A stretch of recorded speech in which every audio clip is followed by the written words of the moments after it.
Welcome back, guys. As the description says, Harley has now gone to key fobs instead of the turn ignitions with just a regular key. If you're having a problem with it, like I am now, if you're following my channel, recently I just got the 2018 Street Glide. I'm having a problem. I'm gonna take you outside. Then I'm trying to do. It's a little windy, so I'm trying to do the audio in here as best as I can. When I turn the ignition on, the four-ways are kicking on right away, which is just their anti-theft, and also it's kicking on entering your pin, and that's even with the key fob sitting on the seat.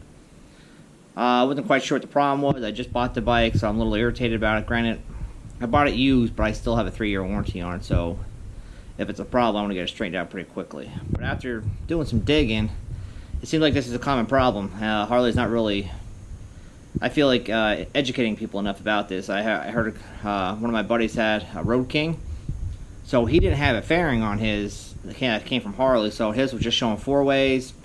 He didn't have an option to engage a code like I do on my bike. So, and if you guys aren't familiar with my Street Glide, the new Harley's with the fairings, if you don't have this key fob that Harley gives you, you can still start your bike if you have the code. They give you a code from factory.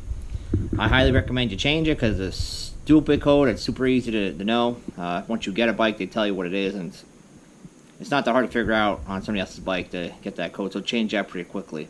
But it seems like the running thread right now is the battery in these key fobs. I don't quite remember the number, but we're going to run out and find out if this is the exact problem or not. So I'm going to run out to my bike. I'm going to put the key fob on the seat, turn my ignition on, and I'll show you guys what it's doing.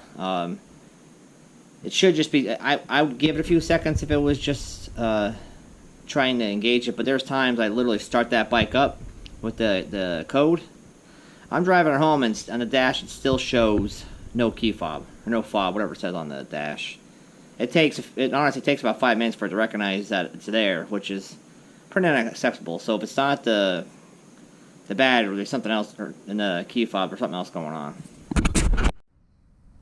Alright guys, we're outside now. I apologize for noise. I gotta get a microphone. I noticed my last video, a lot of static and a lot of from me touching the tripod. So I'm gonna start operating my equipment before I'm gonna do more of these videos.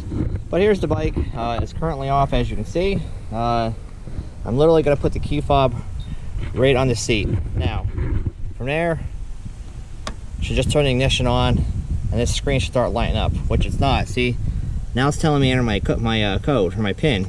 I'm gonna leave it here for a few seconds just to show you that it's not turning on. With the key fob is right there, which it should engage pretty quickly. So right now, I'm about 40 seconds into the video putting the key fob down. I'm gonna give it, a solid minute of just sitting here because it should engage quicker than that. I believe my other key fob, key is good because at the dealership it honestly didn't take this long. That's why I was super confused when I got home of why it wasn't engaging quickly. I was very disappointed, obviously, just coming from the dealership, that it wasn't doing this. So we're well over a minute and we still have nothing. Key fob's still down there, nothing on the ignition. Obviously, if I try moving the bike, my 4-ways will start kicking off for the anti-theft, but the pin thing went off. I turn this off. You only have so long to put that pin in. It doesn't give you an eternity. So from what we're going to do there, I'm going to run in, we're going to change that battery out, and hopefully that's the problem. Alright guys, back in the house. I have the key fob here and the battery right away. I'm going to show you how to take that key fob apart real quick, and we're going to get to the battery and change that out. Hopefully, this is all the problem is. The batteries are very inexpensive. I think they're like 10 bucks for 2 of them. Which it beats going to a Harley dealership, paying them, 100 bucks just to look at it until you need a, $5 battery. So here we go. There's the key fob. If you notice, all key fobs have that little channel. I'm just gonna pop in here, pop that off. Slowly, since I have a metal screwdriver, I'm slowly going around it. I don't want to damage the key fob by putting an indentation on it. there's the battery.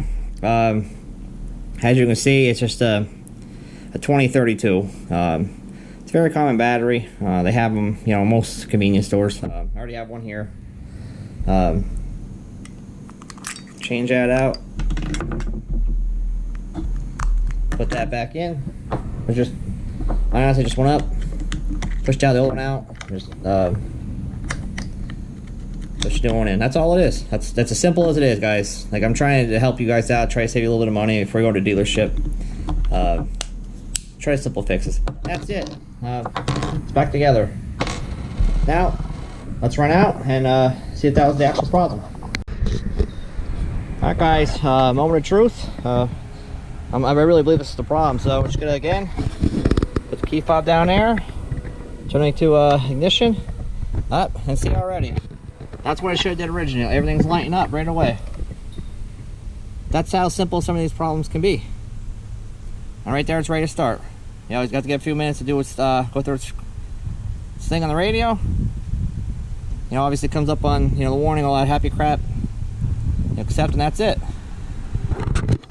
That's as easy as it can be, guys. Well, there you have it, guys. It was a simple battery issue. That's why I started this channel. I'm really trying to help the average Joe out. I'm not trying to sound like a Harley mechanic. I'm not trying to sound like I know what I'm talking about with everything, because I don't. I figure it out as I go sometimes. Like this battery issue, it's been frustrating me for about a week and a half, the key fob. I had to do some digging on the internet, talking to some people. I'm very hesitant. Like, I don't want you guys to get ripped off by going to a Harley dealership to get that done. If you have a screwdriver at home, you could do that kind of job. That's what I love about my channel. I'm really trying to help everybody out. As problems come up for me, it's really what I'm trying to do. I don't have a very long education. I went for, you know, small engine repair in high school for road tech. Now I am a mechanic for my maintenance department, so I do have knowledge and background of, you know, figuring stuff out. But, you know, this kind of problem is a simple fix for you guys. Just to get a battery, put it in, you're good to go. So again, if you guys are liking what I'm doing, please like and subscribe. Please comment. If you've ever had this problem, let me know. If you actually had to go to a dealership because of this, let me know, because I've noticed the people I've talked to who have Road Kings or don't have the Harley bikes with the fairings, they don't have the option of putting that pin in, and then they've had this problem, and now they're stuck. You know, they got to get their vehicle towed home. Luckily, with mine, I had the fairing. I can put the pin in and I can go. I kind of like that feature. It's nice for whatever reason. If you don't have your key, you lost it. You know, maybe you're out partying. You know, whatever. I like it to a point because it can start the bike and go as needed if you don't have the key fob. But I mean, obviously, it worked for me for right now. But again, guys, appreciate you watching the video. Any comments or follow-ups, Joe? Please let me know. I'll reach out to you as soon as I can.